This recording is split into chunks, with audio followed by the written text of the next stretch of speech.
Great, thank you for being with us today. We're grateful to be able to be with you.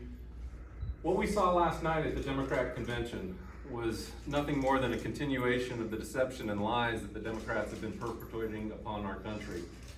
We saw over the last 3.5 years the chaos that Kamala Harris and Joe Biden have put on us, on this country, and especially what we've seen with our country, where we have a broken economy, a broken border, and broken world, where we see Iran being able to, with its proxies, invade and being able to bomb Israel, one of our best partners in the Middle East, where you have Russia in Ukraine and China watching the whole time. We are scared and we do not like what we're seeing from the Democrats these last 3.5 years. They offer no solutions, they offer no vision, and we're offering from the Republican Party and the candidates that we're putting forward those solutions. What we saw last night from the Democrats was, instead of talking about the issues that matter most to voters, the border and the economy, where they only talk about inflation 3 times, prices 5, the border only 8 times, and crime 6. But they talk about President Trump 147 times, continues to show the Trump derangement syndrome in full force. We look forward to being able to address the questions and being able to put forward solutions that matter most to the voters. Being able to talk about how we will restore our economy, restore the border, and restore our standing in the world. We'll first hear from Brad Knott, a former federal prosecutor and candidate from NC-13. Brad. Thank you, Jason. It's sobering to say that I agree with every word that you just said. For those of you who missed it, my name is Brad Knott. I am running in the 13th Congressional District, and prior to entering this race, I had the privilege of serving as a federal prosecutor, predominantly in eastern North Carolina, but my cases touched just about every corner of this country. And the job enabled me to work with federal, state, and local law enforcement. And it enabled me to see firsthand the effects of the open border that we have all suffered from for the last 3.5 years. And as a prosecutor, I worked with local, state, and federal law enforcement, dealing with all types of crimes. And without question, the severity of crime tied to the open border increased exponentially as soon as Joe Biden and Kamala Harris took power 3.5 years ago. The catastrophic effects have reached every corner of this country. The toll it is taking cannot be quantified because of how severe and how deep the open border and its consequences reach. Just as an example, many of these are known to you here in North Carolina and all over the country, but the open border has invited a deluge of just about every type of controlled substance into every community across this state and this country. The drugs have increased in their availability, they have decreased in the cost, and it invites all types of accompanying crime, whether it's violence, theft, addiction, or overdoses. And to that end, more Americans are dying now from drug overdoses than at any point in our country, and this hits every demographic. This would not be happening with the severity and the frequency, but for the open border. Secondly, the open border facilitates and worsens additional types of crime. These include human trafficking, gang violence, organized retail theft, terrorism, and others. A few weeks ago, right here in North Carolina, in Gates County specifically, their sheriff's office apprehended a known terrorist who was here in North Carolina who had crossed into the country illegally. Not just the criminal component of the open border, but also the fiscal component. There are 10 to 15 million illegal immigrants, depending on how you measure the count, in this country that have entered the last 3.5 years. The cost has been roughly estimated to be $150 to $200 billion per year, whether it's healthcare, education, housing, emergency services, policing, fire, or otherwise. The cost is ballooning. And to people here in North Carolina, we are not a border state, but we are feeling the effects in every level, local and state and federal.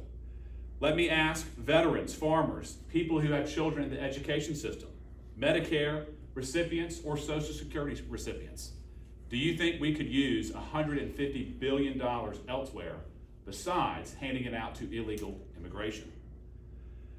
But perhaps the most alarming component of this crisis is it is entirely man-made, and it has been allowed by Kamala Harris and Joe Biden. From the moment they took power, they systematically undid the policies that were designed by President Trump and his predecessors that were effectively reducing and punishing illegal immigration.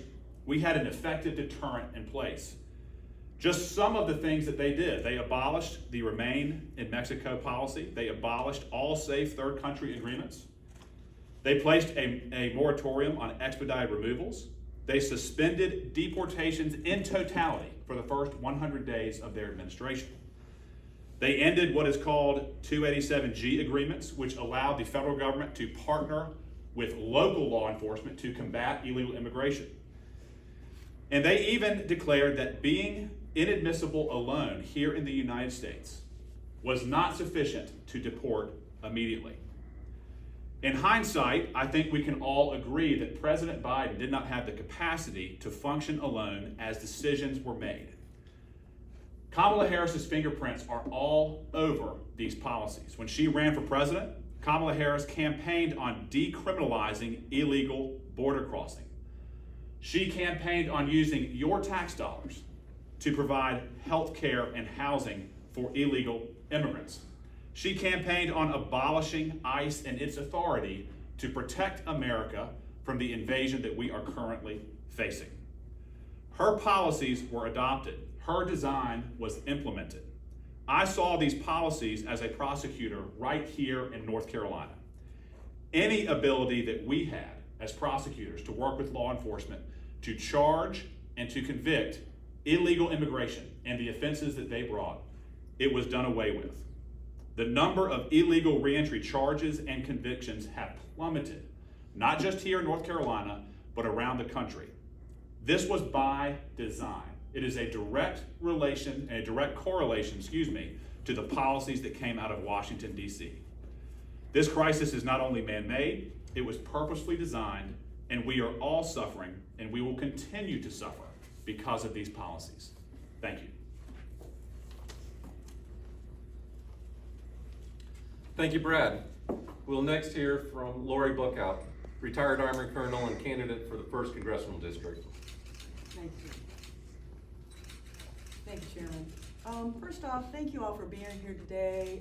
I really appreciate it. I'll tell you a little about me. I'm a retired regular Army Colonel, did 26 years, 2 combat tours in Iraq, led a battalion task force of over 800 troops.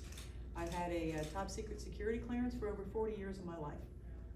I've been an instructor at the National Defense University. I've been an instructor at the Marine Corps Command and General Staff. I've been an instructor on national security, cyber, and electronic warfare around the world.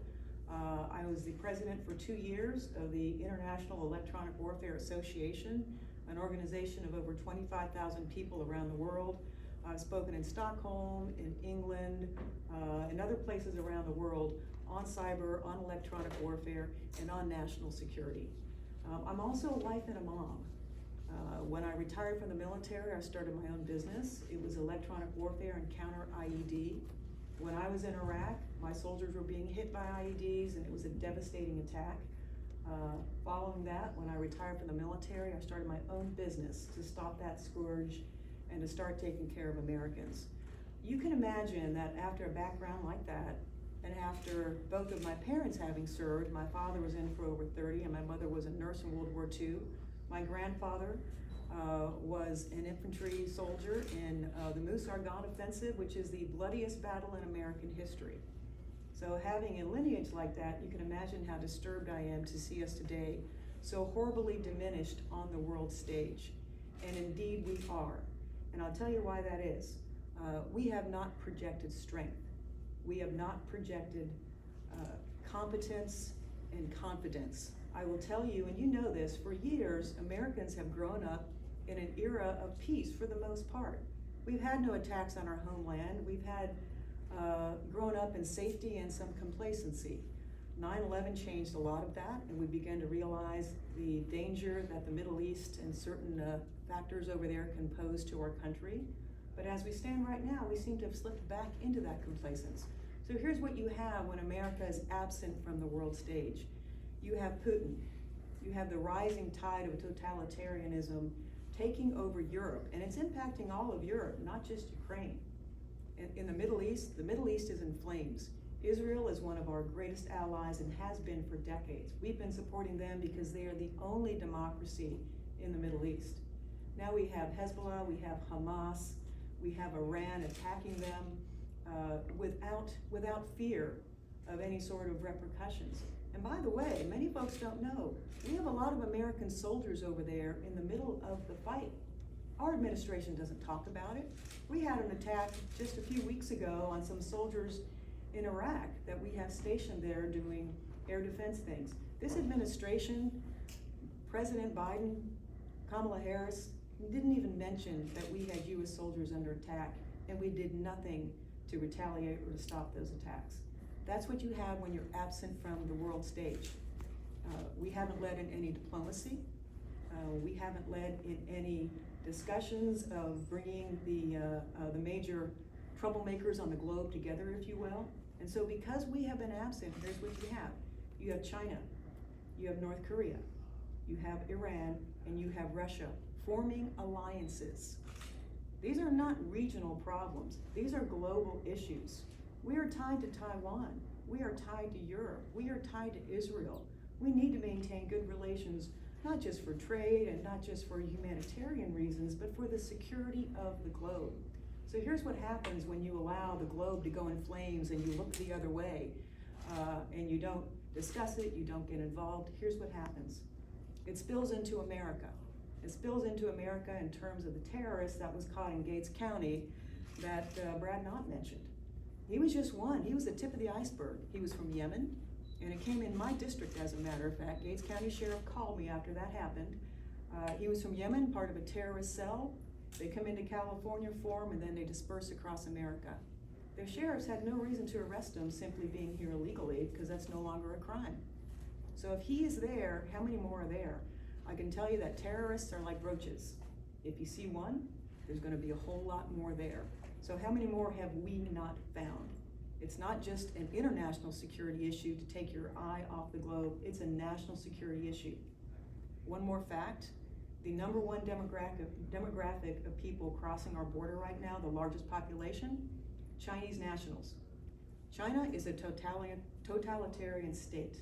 They have visibility digitally and in every other way on every single citizen. Citizens do not leave China unless they're being told to leave China and do something else. So we're in very dangerous times right now. It has impacted America on our homeland. It's impacted our allies, and it's only going to get worse when you look at administration who for the past 4 years has enabled this, has turned the other way, and it seems almost purposefully allowed the world to fall into this shameful this shameful chaos. We used to be leaders on the world stage. We used to be respected. People used to come to us and ask for help in keeping peace. They don't now because they know it's not going to happen. We need to restore that, and I'll tell you, it's not just going to be an international issue, it's going to be a homeland issue more and more. We need to take care of our job in keeping peace across this globe and in leading peace through strength. Our military has been much reduced under this administration. We need to step it up. We need to take care of our troops. We need to make our military strong again so we can deter and bring peace through strength. I thank you all very much. Thank you. Thank you, Lori. We'll next hear from small business owner and state senator Vicki Sawyer. Thank you, Chairman. Thank you, Chairman. Speaker, I don't know about you, those are two impressive candidates you might be serving with in Washington. Thank you so much for allowing me to be here and Chairman in the GOP, because there are some things that I just want to highlight very quickly. Every time I turn on the TV, I hear this promise of free money and false joy. The Biden-Harris campaign is preaching this. In fact, I think the recipe is to sprinkle promises of free government money which somehow shall give you inner peace and joy. Folks, that is just plain wrong. Nothing in this life is free. When you depend on the government to solve every one of your problems, you are giving up the most precious thing that has been given to us all, and that is our freedom. Just remember COVID restrictions. If you want to be reminded what a Harris regime will be like if she is elected as president, think back to the days of masks and vaccines, because this freedom and joy they're preaching is nothing but broken promises. Ask yourself, when Vice President Harris did that tie-breaking vote on the Inflation Reduction Act in 2022, just think, are your expenses up or are they down? Mine are up. I'm gonna go one further for those of you who share a love of transportation in our great state of North Carolina. The Biden-Harris administration passed that same act and promised over $1 billion worth of road improvements. Ask yourself today, is the traffic any better? Have you gotten to work faster? Can you make your children's games on time? The answer is no. All of that money, $1 billion, flooded into the North Carolina economy on a promise, I remind you, a broken promise to make your life better. And I ask you, is it? I want you to do a little thing for me this week. I want you to connect with your local elected officials that deal with transportation. Ask them right now what's happening. Ask them. This is not political, these are facts. Local organizations are being required to remove transportation projects from their 10-year transportation plan that was promised to you and your neighbors and your family over 20 years ago. Guys, that is not what the Biden-Harris presidency and vice presidency has given those promises for. They are saying one thing, and I promise you they will do another. On a personal note, as the chairwoman of the Republican Women Caucus and one of the title sponsors of the Fairness in Women's Sports legislation, I'm sharing our increased frustration with the Biden-Harris administration and their Title IX rewrite over their attacks on young women. Remember, they say one thing and they do another. It perplexes me that the Democratic Party, the one, remember, that cannot define a biological woman, is now reaching out and asking people to vote for their candidate just because she's a woman.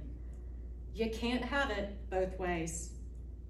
Lastly, I would like to announce, as the chairwoman of the General Assembly Women's Republican Caucus, that we are putting our full faith and support behind women candidates to get elected to the General Assembly in North Carolina.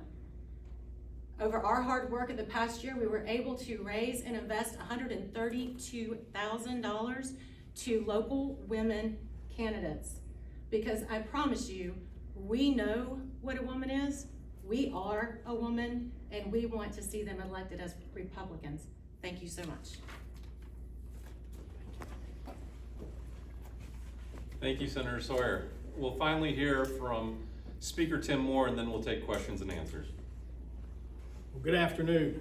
I'm the one that didn't meet the minimum height requirement up here. But it's good to see everyone here today. Thank you all for covering this. This is an important opportunity. Just as a preface, I've been the Speaker of the House here in North Carolina for 10 years. I've been in office for 22 years. And I've had a chance to see a lot of change over that time, some good, some not so great. And one of the things that really stands out to me is that Vice President Harris would probably be the most liberal candidate for president in the history of our country. She's not even pretending to be a centrist. With her choice of her vice presidential nominee, she is essentially doubling down on that. And we've seen what the far left woke will do to America. Fortunately, in North Carolina, we have enjoyed, even though we've had Democratic governors, we've had Republican majorities in the legislature, and fortunately now a Republican supermajority. And we've been able to do a lot of great things. For example, we banned sanctuary cities. We mandated in North Carolina that biological women, and we've defined it in statute, we didn't have trouble figuring it out. No, did we? sir. No, sir. Participate in women's sports, and dudes play in men's sports. And we've done that, although the feds, again with Biden-Harris, with the Title IX rewrite, are essentially trying to override that. When it comes to foreign policy, generally as state legislators, that's not been our domain to have to deal with. But we've had to get involved, for example, in illegal immigration, mandating, for example, that sheriffs cooperate with ICE when it comes to immigration customs enforcement of dangerous criminals. Brad, you talked about what you saw as a federal prosecutor, the number of folks who've been murdered by folks who aren't even supposed to be here, not just in the federal system, but in the state system. It is a real problem that we have seen, and it is absolutely something that has been generated, caused by federal policy. Now, Kamala Harris will try to talk about changes to law. Okay, let's just talk about a fact. For the 4 years that President Trump was in office, illegal immigration, illegal crossings were down at record levels. The second he comes out of office, President Biden and Harris stop the construction of the wall, get rid of the rapid hearings in immigration court. And what happens? You see a steady increase to where we now have a record amount of folks coming to this country illegally. And they try to paint a picture of just someone coming looking for a job, looking for a better life. You have folks who are on the terrorist watch list, just like you talked about in Gates County, committing heinous crimes right here in North Carolina. Seeing, frankly, what's happened as far as the absolute goat rodeo that's in Washington right now was one of the reasons I decided to run for Congress. And I'm looking very much forward to serving next year with Lori and with Brad in Congress. I'm going to miss you, Vicki. Yep. You're the only senator I'll miss, but I will miss you. I will miss serving in the state legislature. But the opportunities that are going to be present in Washington, the critical mass and the needs that are there are, you can't put enough exclamation points on it right now. And of course, top of the ticket, the race for president is crucial. We cannot have 4 more years of the Biden-Harris regime and still have a country left. I mean, think about it. A country that disregards its borders is not a country at all. The defund the police movement that's out there, just allowing the lawlessness.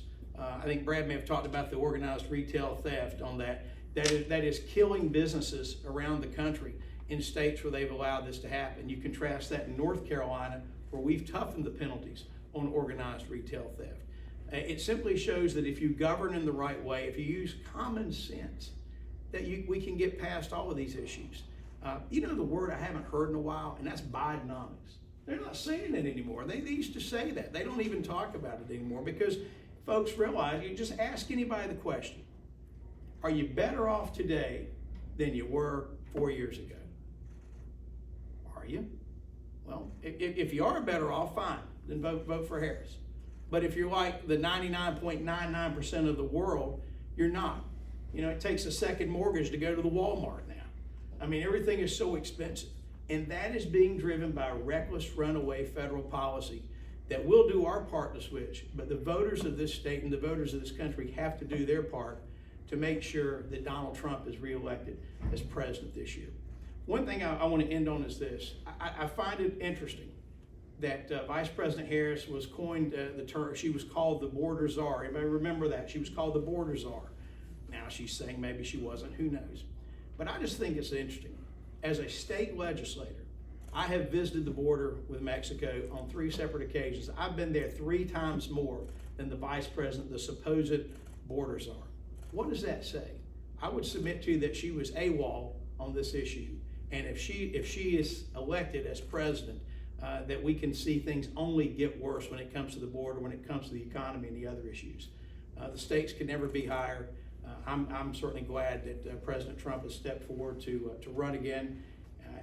Talk about a man who didn't have to do this. He had a great life, but he's really given up a lot to come in and to step forward and to seek to serve again. And I hope that we just get the truth out there and folks look at the facts. You don't have to get into personalities. Look at the facts when it comes to Vice President Harris, and look at the liberal radical agenda. And America cannot handle 4 more years of this. Thank you. Thank you, Speaker.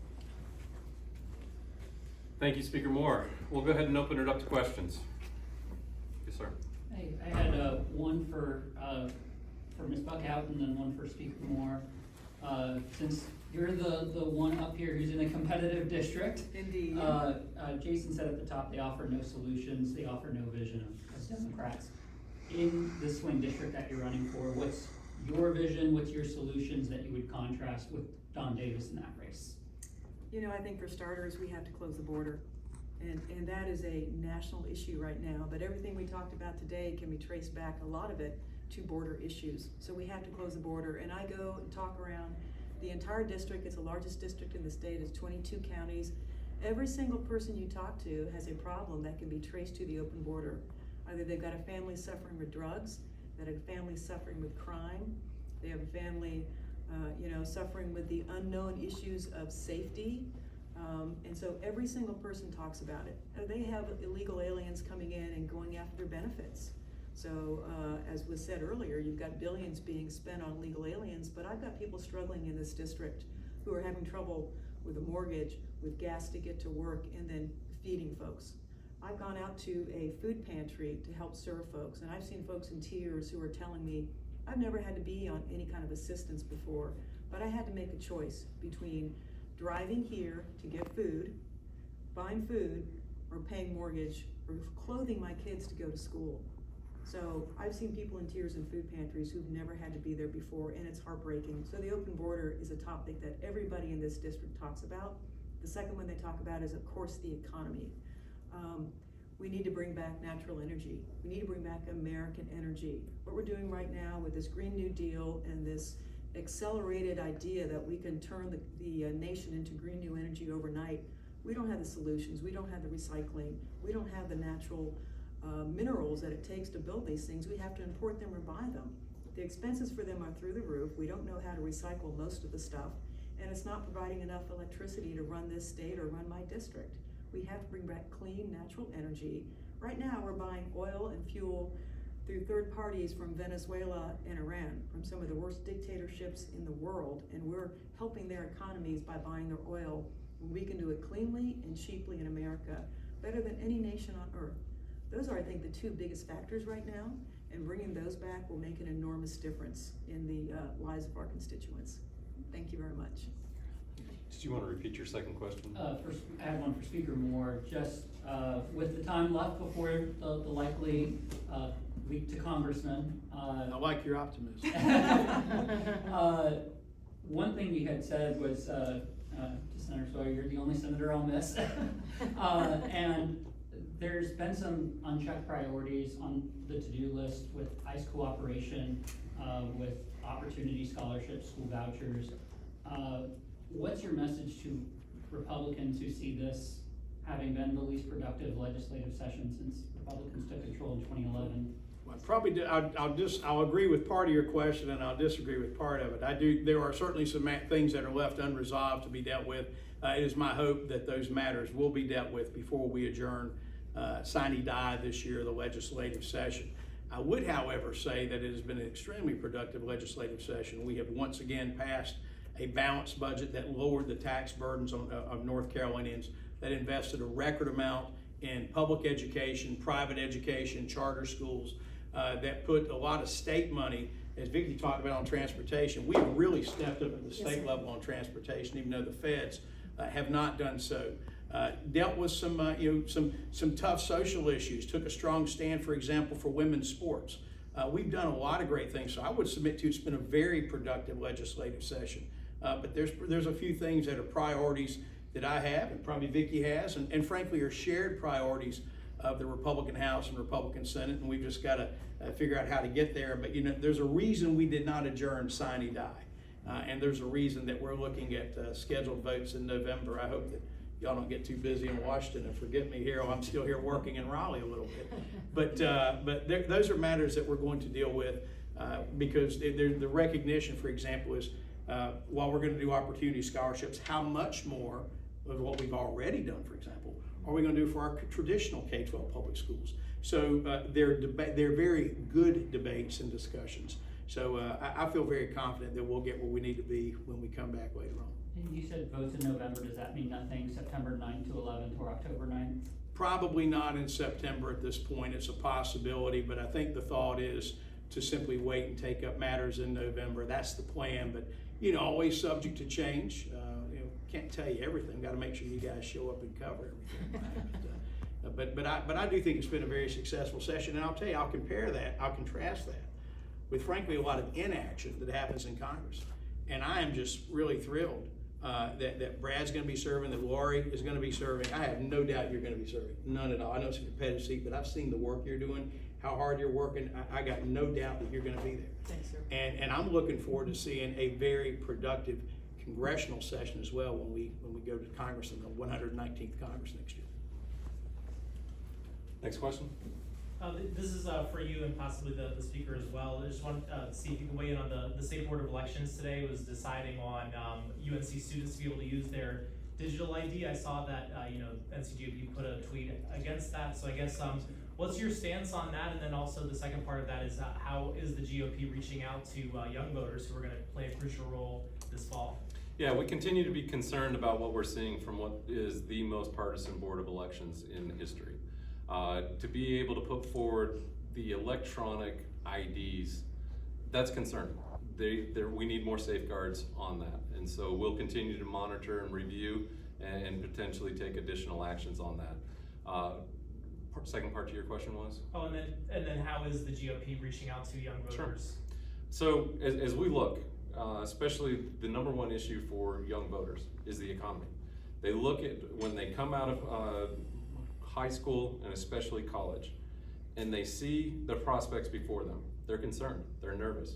They see that American dream is now out of reach. They see being able to start a family, buy a car, buy a home is now out of reach. Inflation is out of control. Interest rates too high. We saw last week, President Trump was in Asheville, put forward his economic policy plans, discussing how he would continue to lower taxes, reduce regulation, and unleash the American energy to be able to continue to lower the inflation here in our great country. Conversely, 48 hours later, the only solution that I've heard from Democrats, allowing the Trump tax cuts to expire, which would increase taxes in the highest rate we've ever seen in our country. And then something that seems completely un-American, price controls. Socialist policies now being perpetrated upon America. These are the only answers and solutions that Democrats continue to put forward. Solutions and policies taken from the Soviet-style policies.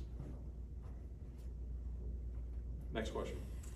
This one's for Speaker Moore. So there's been some reports about some questionable expenses by the U.S. Performance Center. I was wondering, do you know who put that allocation in the budget from a few years back? And will the legislature be looking into, these questionable expenses that have been reported? Read the stories about it. I know it came through the normal process. I don't know who the champion was for it. It was something that I heard about once it really heard more discussion once it got the news story. So I'm not as intimate knowledge about it. Certainly, the reason we fund programs the way we do is if there are ever questions about how money is spent. That's why you have the OSBM that has a process they go through to vet all expenditures. And I've always said this, anytime you're appropriating public dollars to any nonprofit or private entity, whether it's a for-profit or nonprofit, frankly, I think if it's for-profit, you need to have even higher scrutiny. You need to have the safeguards in place to look at that. So the process will be in place. There's always the oversight committee if that's necessary. But my understanding right now is that OSBM is looking at that as well as a number of other appropriations, and that's the normal course of business, and that's what needs to happen. Great. Next question. I just had one for Speaker Moore or Senator Sawyer. Let Vicki have one. Yeah. Oh, really? Yeah, go ahead. Oh, you guys scared him away. What's up? One issue on the other side of the aisle that they've talked a lot about is this issue of abortion. Sure. Lieutenant Governor Robinson has said he favors just keeping the existing law in place. I know there was some gap between the House and Senate when that was discussed do you see this as an issue in 2025 for new restrictions, or has this issue been resolved, 12-week limit, keeping that in place? Well, I think that depends on who you ask, but I'm one of the primary sponsors and authors of that legislation, so as the mother of that bill, I shall say that I think it's exactly where it needs to be. Now, we have folks, just like in the Democratic Party, they have different thoughts about abortion. Republican Party, we're a big tent party, we have those same thoughts. Will you see a legislator who wants something different? Of course. That's the beauty of our America, is you have differing opinions and you come to the middle, and that's exactly what we as Republicans did in the General Assembly on abortion. We took the differing opinions and we came to the middle. But what is often forgotten about that bill, which I'm, again, as the mother of that bill, am very, very proud of, is we actually did paid family leave for all state employees. You don't hear about that. But now if you work for the state and you should be pregnant and you have that baby, then you will have paid family leave, even for the husband. That is something that the Democrats had been looking for a long time, but it took a Republican to get it done. So I'm exactly happy where we are. As with any law, it needs to be reviewed if there are things that are standing in the way, but right now it's working beautifully, and it's exactly where the majority of North Carolinians want abortion law to be. Thank you. Have time for maybe one or two more questions? Go ahead and wrap up then. So as we continue now into day 2 of the Democrat National Convention, we continue to ask, what are their solutions? What are they putting forward to the American people that's gonna actually make their lives better? But more importantly, when are we actually gonna hear from Kamala?